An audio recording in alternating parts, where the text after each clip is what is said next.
Presentation.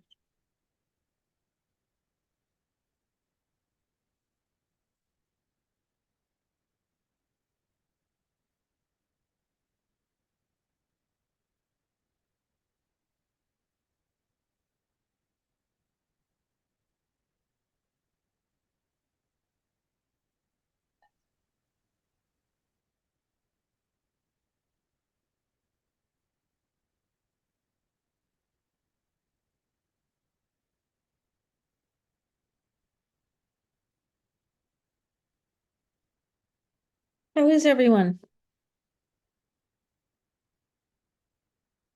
Ethan? We've had like 2 weeks of class and it feels like 8. Yep. Doing good. How you doing? Okay. How's All class right. been for you, Misa? I miss school, low key. It's been good for me.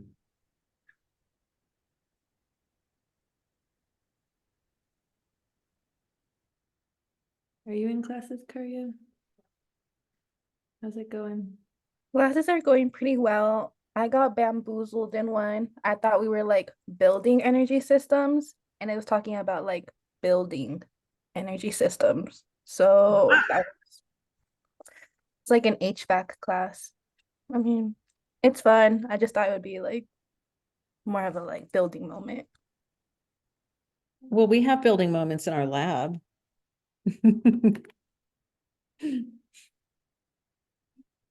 I can see how that could be disappointing, though.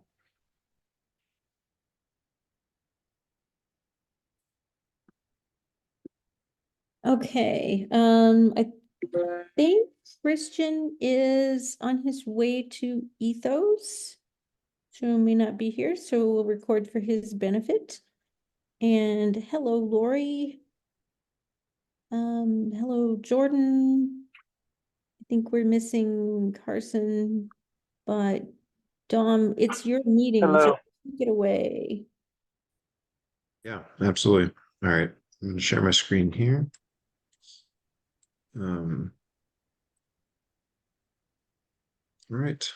So before I get started, I do not anticipate taking all 50 minutes, so feel free to jump in, ask questions, make comments, anything. I'm completely free to answer any of those. So last week, Tammy touched on kind of the state of our Sapphire's Epic homes, and with an emphasis on what we feel like we don't necessarily understand, and how we are going to go about trying to fill that in. So this week will be more about what we feel like we do have, what we've collected, and kind of preliminary results. I don't really want to say results, but what we've seen so far, noticed so far, specifically with stack effect. So quick refresher on some terminology. So stack effect basically has to do with buoyancy. So any fluid, the pressure it exerts has to do with its height, its density, and gravitational pull. So we're basically looking at those, the difference of those pressures inside and out, trying to get an understanding of how those affect infiltration. But wind effect won't be touched on today, but I'll explain what it is because it kind of serves as a confounding effect that kind of is at odds with the stack. But basically, it is just the dynamic pressure on the home, having to do with the wind speed and the density as well. Stratification comes up a little bit. It has to do with kind of the difference in temperature, especially vertically in the home, especially when you have multiple floors. It can have a more pronounced effect on the stack effect that we touched on earlier. So that's going to make an appearance. And then heating and cooling regimes. The way I remember this is the heating condition is when outdoors is cooler than indoors. So you would have some sort of heating system, whether it's a furnace or a space heater. That's what we're calling the heating condition when outside is cooler than inside. And cooling condition is when outdoors is warmer than indoors. So you'd try and use some cooling system, whether it's AC or fan.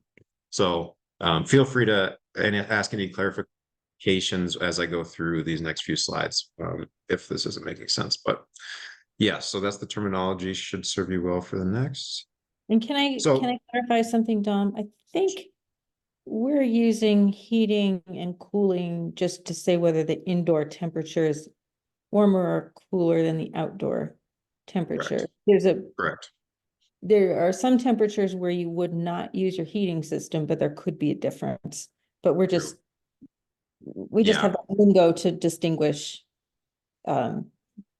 warmer inside and warmer and cooler inside. Is that right? Correct. Yeah. Yep. I tried to put it in a way that would help people remember, but it's hard for me to remember sometimes. So, yeah, like I said, ask any questions.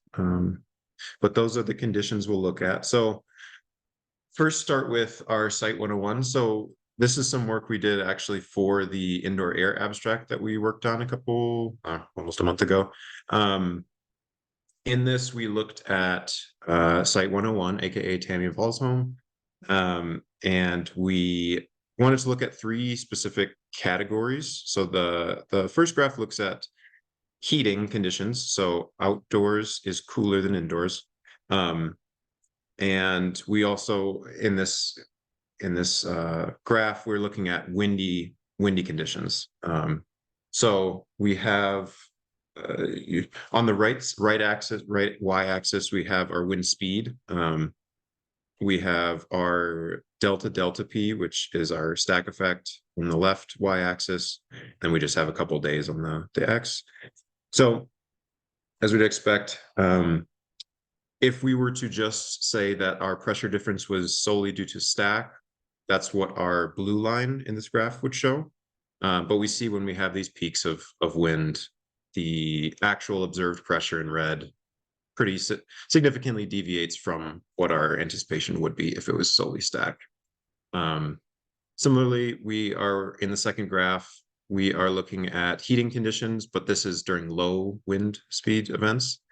And we see pretty good agreement with our prediction versus observed, which is just saying the stack effect is a good explanation for what we're seeing in our pressures.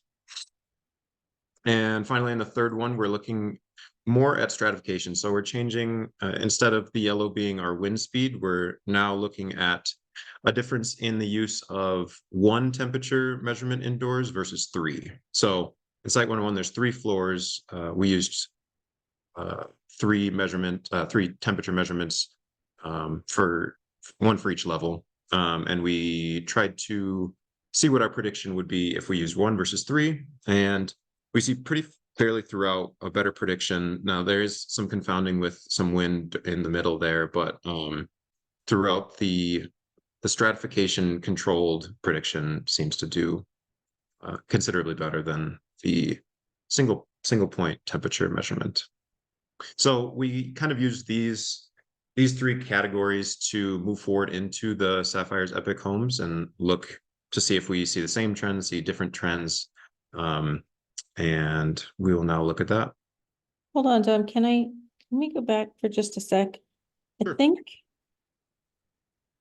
Okay, so the blue, I'm looking at C again. Yep. The blue is with 3 temperatures and the yellow is with just a single temperature representing the whole house. And I think you say it's doing better.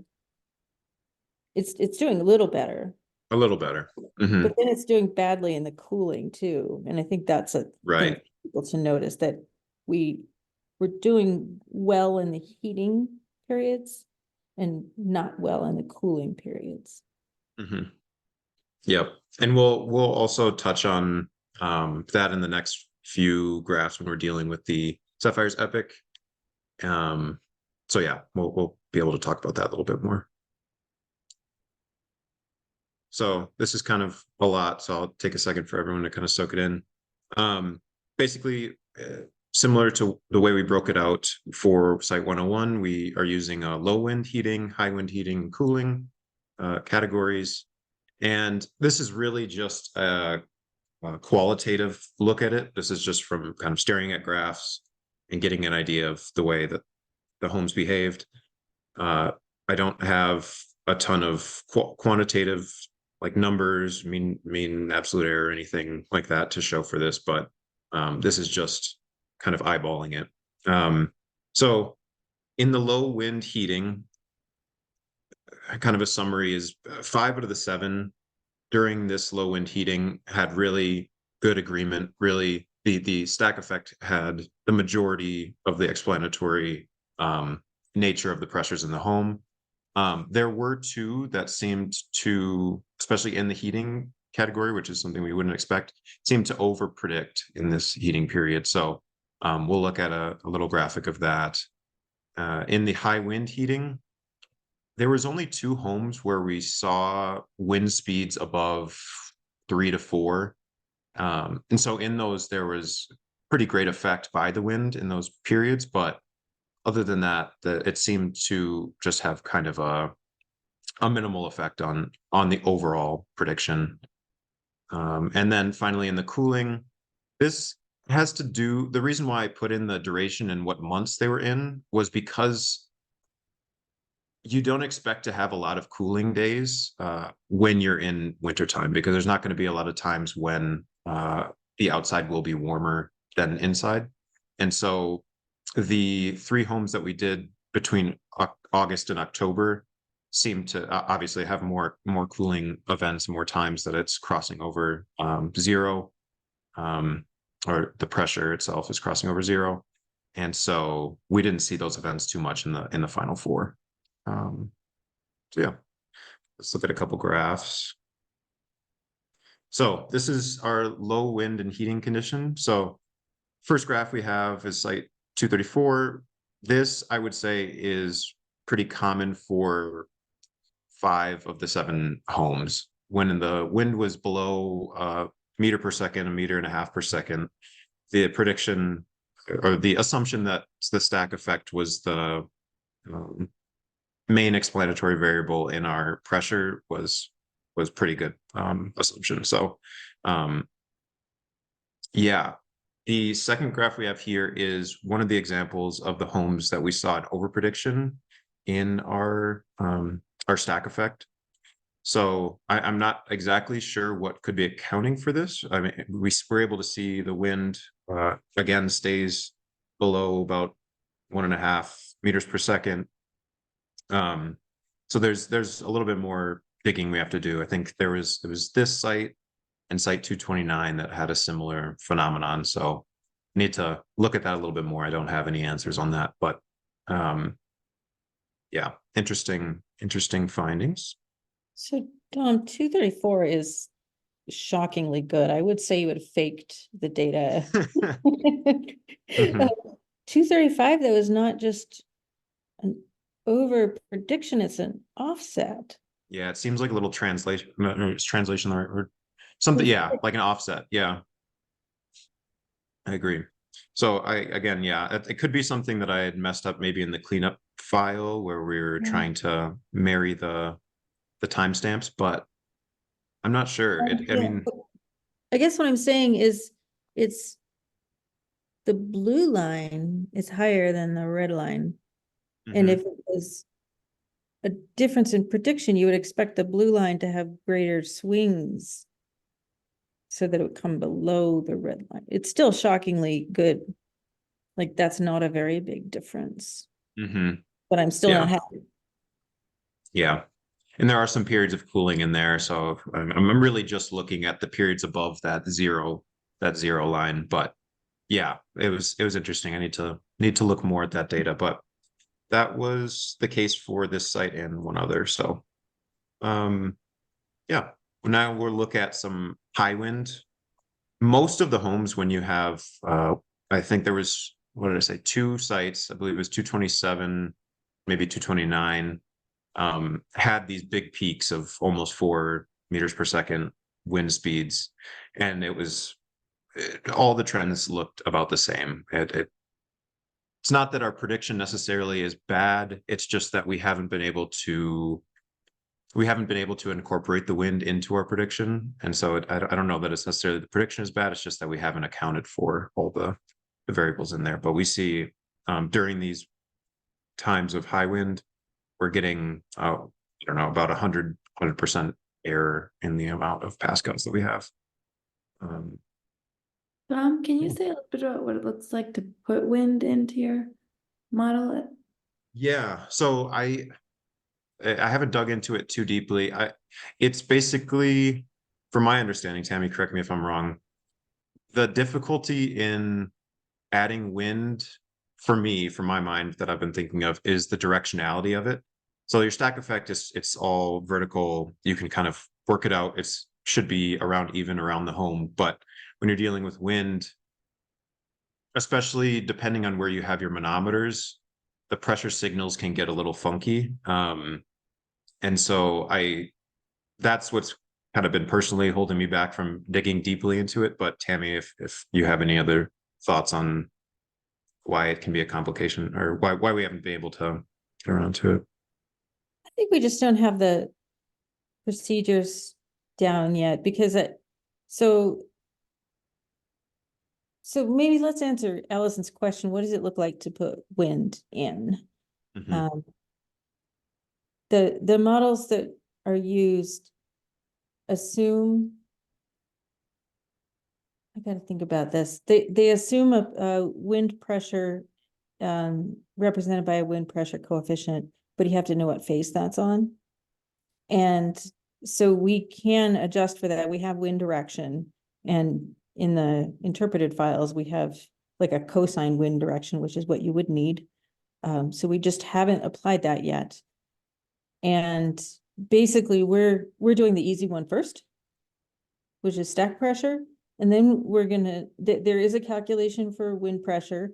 The thing that people don't, or the greatest source of uncertainty is what coefficient do you apply? And people usually make some assumptions about how it relates to the terrain and shielding. We probably don't have to make those assumptions because we have directly measured wind speed. And then there's the question of how you combine those pressures to create the pressure that you would expect to see, which is a combination of both the stack and the wind.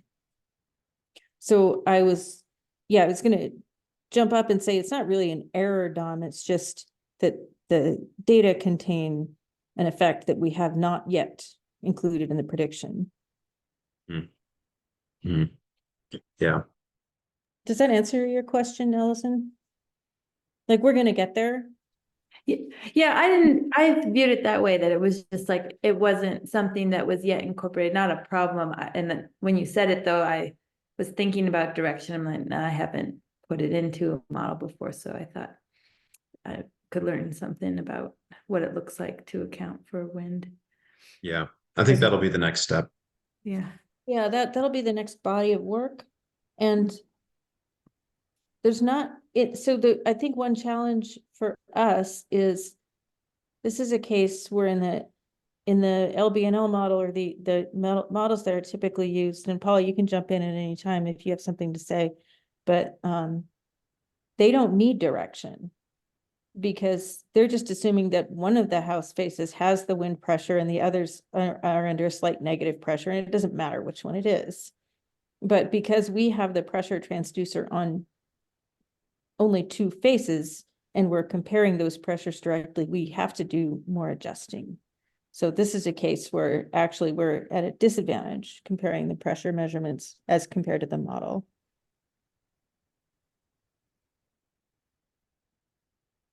Thank you. All right. So that's kind of the general gist of how most of the graphs under this high wind look. So we'll move on to our cooling regime. So I have a couple examples here. This is 2 of the 3 homes that really had some extended periods that were in the cooling regime. And as you see, when we dip below the kind of when we change regimes from heating to cooling, we see a pretty significant drop in our understanding of what that pressure is due to. We're able to see the wind as well. So it's not as much of it's hard to say that the wind is the reason why we're seeing these error, I don't know if it to say error or what, but these over predictions of what our pressure should be. Yeah, so we see during the nighttime, outside cools off, no sun, we start getting our peak up into the heating regime, and then during the daytime, we drop below into the cooling regime, and lose some accuracy in our prediction. Interesting, the second graph I found, the first 2 days shows some of the similar behavior. When we drop below into the cooling, we lose some accuracy. But what I thought was interesting, on the last 3 days, we have a higher wind signal, almost 2 meters per second. But it seems that yeah, go ahead, Paul. Well, go ahead, finish, and then I'll make my comment. I was just going to say it seems that the cooling, being in the cooling regime, has more to do with what our prediction, how close our prediction is to the actual pressure than the wind does. Even though we are seeing these peaks in the last few days, it doesn't seem to have as much of effect on our prediction than in the first 2 days where we're in the cooling regime. So I thought this was an interesting little snippet of the observations to take a peek at. So what I was going to comment on is that I don't know if this is true, but I have speculated for many years now that we would have some issues with this and what you're showing, in part because kind of the assumption is that like the conditioned space, the heated space in the heating regime, the heating space is surrounded by air that's colder. Mhm. And then in the cooling side, you're surrounded by air that's hotter. Mhm. But when you are in the cooling regime mostly, but say at night it drops down, the outdoor temperature drops down, the attic, which may have been heavily heated by the sun, could still be a lot warmer. And so you violated that assumption that the house is surrounded by air that is colder when the outdoor air is colder, specifically when you've had this. I have no idea whether that's what's going on here, but it is something that has struck me that there is actually some kind of stack effect going on in these attics that have been solar heated, just because the sun does that. And then Yeah. you would expect it to have less of an effect than perhaps when it was cloudier, but it's almost never cloudy in Colorado. So Yeah, that's See, interesting. I hadn't thought about that. So we see this at our house too, and we don't have an attic, as far as I know. I don't know what happens above that ceiling, but and so another thing that just occurred to me while you were talking, and Paul, maybe you have some thoughts on this, is because it's winter and fall, you're really approaching cooling conditions only during the day. And at that time, you have solar gains into the house. And I don't know if we capture that with stratification, but if it's creating some buoyancy that that also could affect the stack effect, I don't know. So we will look at that more closely, but I think the point is we understand stack effect in heating conditions pretty darn well, and we don't understand it in undercooling conditions as well. And so that has some implications for predictability, especially as we think about using this to manage homes during wildfire season, which is more in the summer. Mhm. Yeah. So yeah, like Tammy said, the general gist is we seem to have a good handle of what's going on with pressures during heating, but not so much in cooling. The next graph is, there we go. This was an interesting one. I pulled this from 234. If we remember, 234 was an example that we used in here. So for about 75% of or 80% of the observation that we did, 234 looked like this first graph here. Really, really, like Tammy said, almost like we made it up. Really good prediction. But there was a period about a week long, a little over a week, where there seemed to be some deviation between, and I would understand maybe if the prediction was under prediction, but for whatever reason, we're getting a pretty significant over prediction during this period. And it's not necessarily due to the wind. It's not in the cooling regime.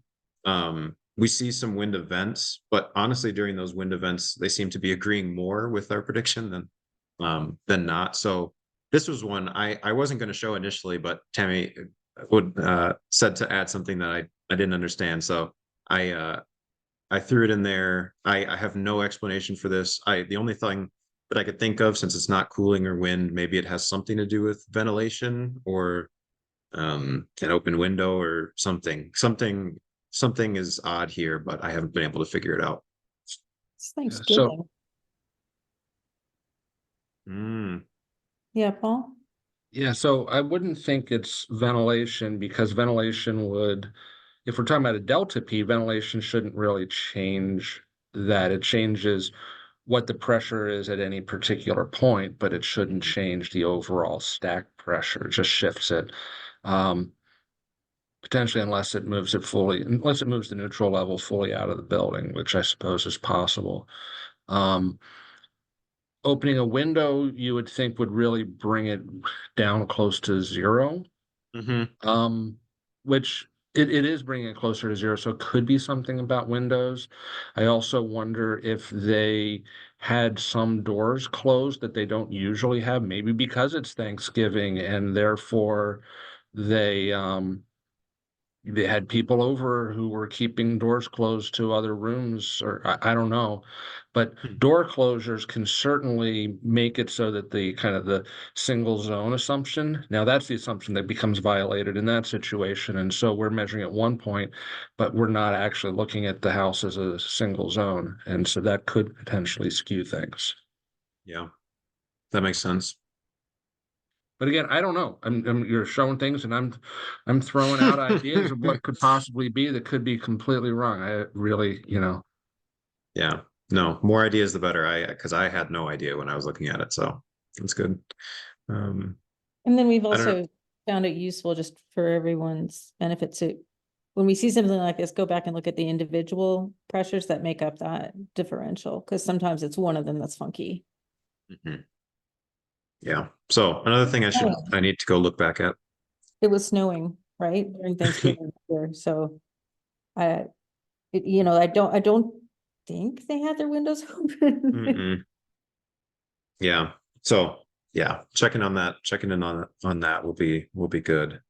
But an area of interest. So yeah. So the next steps, as Ellison pointed out, the wind will be the next step to add, dealing with its directionality and trying to marry it up with the orientation of our pressure taps will be interesting but fun. See a chat. Oh yeah, neutral level. So I was going to add neutral level in there, but honestly, Tammy, I don't know what we are aiming to gain from the neutral level. I was meaning to ask you that, so I left it out of here. But if you have something to add there. So the stack is relatively easy to predict. I mean, of course, now that we've done it, we can say it's easy, but the amount of flow is actually driven a lot by where the neutral level is. So if Okay. it's perfectly in the middle, then you get all the cracks on the bottom, the air's going in and the air's going out on all the cracks on the top. But if you can imagine that if there's like a lot of, I don't know, anyway, it changes the amount of flow, Okay. because then you can have more, like if the neutral level's high, then you can have more going in on the bottom and then going out on the top. I see. And so so I don't think you can predict the flow well without looking at the neutral level. That makes sense. Okay. So- Yeah, so I know that it's was just next. predicted is a question. I knew that was next on your kind of step list, but I needed some clarification before I throw it out there. But yeah, okay. So neutral level is the next immediate step. But in terms of nailing down effects and trying to get closer to a full explanation of what pressures look like in the home. It'll be adding wind. Once we understand wind in itself, if my arrow will work, there we go. We'll do kind of a summation of wind and stack and see how close we are. If that is able to help explain periods in the cooling regime, great. If not, then there's something else then we need to look at or try and control for. And then eventually we have seen some interesting pressure values, even in our delta P, when we're looking at the stack effect. We've seen kind of these sawtooth patterns. I didn't pull a graph for it, but we're seeing these sawtooth patterns that kind of indicate that maybe some areas of the home are getting air from either a furnace or something, and the balance of the home is a little out of whack. So we're still seeing these kind of sawtooth patterns in that stack effect, which we really shouldn't be overall. So that'll be a little bit in the future, but Don? Yeah. Can you Mhm. show what the sawtooth, when you say the sawtooth pattern, what? I mean, Sure, I have sure. an idea, but I don't know Let's if it's see. the tiny one or if it's the big pattern. Yeah. Let me pull it. So this one is really interesting, if it's the one I'm thinking of, Yeah. because what's happening is one of the pressures looks like it's a fan signal and one of the pressures looks like it's got a decay, and that's what's creating the sawtooth. Mhm. I think it was 227. So I'm gonna quick open Oh. MATLAB and Yeah.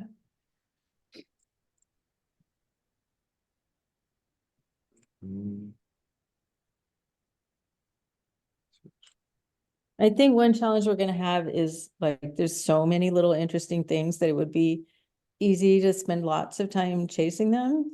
Yeah. And the goal overall is how well are we doing in general at predicting air exchange relevant pressures. Mhm. There's gonna be some error. We wanna know when we're more likely to be in error. But like drawing general conclusions about what we can confidently say and what we can, or when we might be in trouble, Mhm. because that will fold into Christian's algorithm for how much flow is demanded and so on. Mhm. And every house is going to have something. Yeah. So that's going to be the challenge, is like not, or doing justice to the data without falling into the quicksand of Every data interpreting point is unique and every little bump. Yeah. yeah. Will, you can definitely relate. That's how we're often talking about that with the workplaces, where it's like every workplace is different. Yes, but what's similar about them? Or what can we, yeah, it's difficult. Let's see if I can share this. Believe, oh, yeah. This is mislabeled, but I believe this is 227.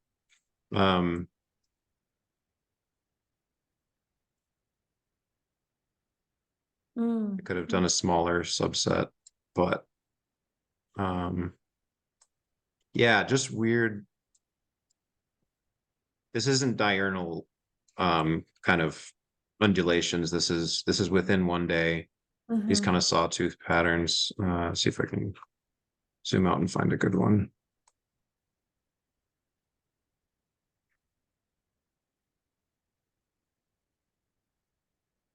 Yeah. So a little weird. I don't know.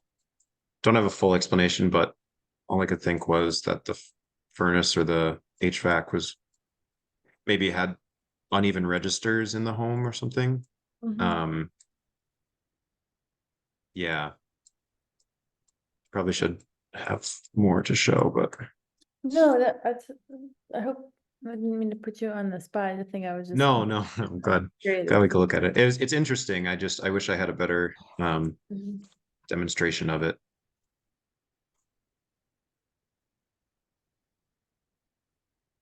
But yeah, so this is kind of what the sawtooth pattern looks like, Okay. especially So in here. So you did the fan tests at this site, right? Correct. And Yeah. so have you looked at those to see whether there's one that does this? No, not quite yet, but from my eye, the magnitude that it's able to shift the pressures, I don't think like a single bath fan is able to do that. I think it has to be, I Well, think it that's has to not be like the ideal. front. Yeah, it's the bath fan doesn't cycle like that either. Yeah, Was I at this house? don't think so. Okay. Don't think so. Yeah. Which one is 234?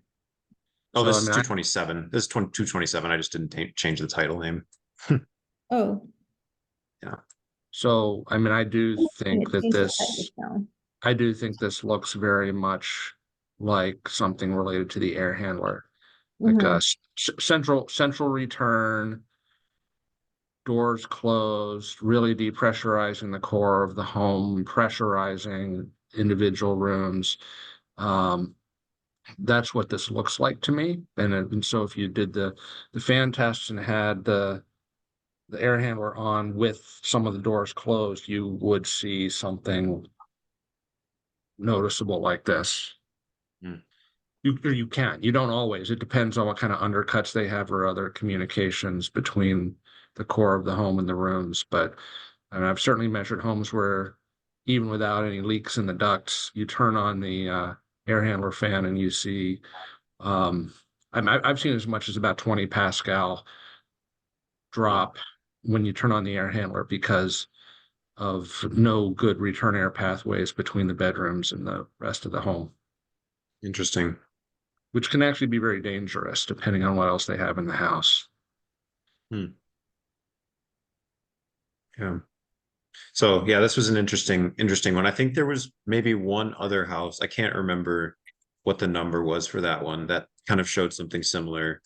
With the furnace. And the interesting part was that even during the periods that we kind of dipped into the cooling regime, so even the homes that we measured in August, September seemed to, so it could be just maybe not necessarily the furnace, but the air handler. Air handler is kind of the culprit. But yeah, so interesting, but haven't been able to fully explain it. So And I think so we have not done a lot of looking at the fan tests. Mhm. And one of the reasons is that I'm finding that we need to look at the really real-time data like every 5 seconds, which means another that we just can't take it out of the standard test or the standard data, amalgamated data. But in general, it seems like the bath fans are not doing more than 0.5 Pascal or 1 Pascal in a house. So if you see something big, it's pretty much the central air handler. I don't know if that jives with your experience, Paul. Yeah, well, so the things that can really create big pressure changes like this, you got to have a big flow. So it tends to be some kind of unbalanced bit on the air handler or a large kitchen range hood fan that exhausts to outside or a dryer. Now, a dryer, I would not expect to run as much as what you're showing, so I would not see the dryer, but the dryer is actually often a really substantial impact on pressures, especially in basements. We didn't do a dryer test. Crud. I want to say we did it at one house, but I don't think it was this one. But you know, I don't think that's a big deal really, because while it can, you might see it happen a couple times a week, like on Saturday. It's not something that's going to be doing a lot of driving of things, and so if you miss it a little bit, I mean, I've done them sometimes, but it's definitely not one that we tend to focus on as much because it's such a discrete event.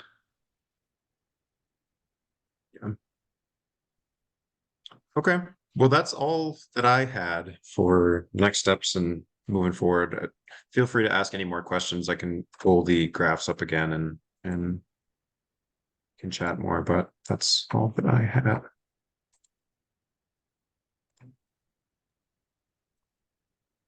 So I think, Dom, your review of the stack effect now is supporting the idea that we had last week that we do 2 or 3 homes during cooling conditions and see if we can isolate some of those effects. Mm-hmm. Definitely. Definitely. Yeah, and if we do that, might want to consider modifying the protocol slightly to really try to get a pressure directly across the ceiling into the attic Okay.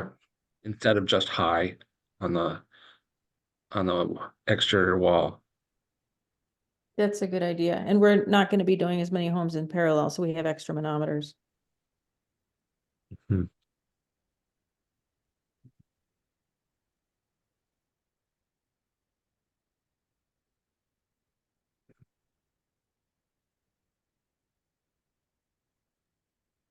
All right. I don't know. Feel free to email me if you have any further questions. If any of the terminology didn't make sense, I can also send a link to one of my previous presentations, and I think I do a little bit better job explaining. So, yeah, that's all I got.